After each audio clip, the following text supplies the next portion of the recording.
Once upon a time there was a moth who lived alone in the meadow. She spent most of her days fluttering about, nibbling on the leaves. One day she saw a feather lying on the ground. The moth was curious, so she decided to get a closer look. As she landed on the feather, a strong wind picked it up and blew her across the meadow. The moth had never been out of the meadow before, so she decided to ride upon the feather to see where it would take her. The rocking motion of the wind caused the moth to fall asleep. When she awoke, she realized that she was in the city.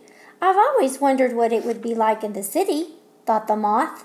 She spent hours flying about.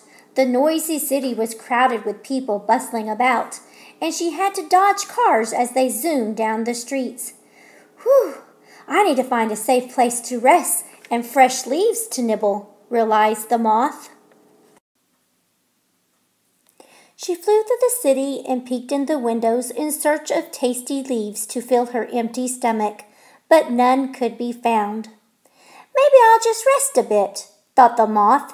So she hid in the shadows of a large bench. She began to cry as she longed for her home in the meadow. "What's wrong?" called a voice. The moth peeked out from under the bench and saw a friendly dog. "I'm hungry and I miss my home in the meadow," replied the moth. "I don't know how to find your meadow, but I have a kind master and live in our garden if you would like to follow me," said the dog. So the moth followed the dog to his home outside the city.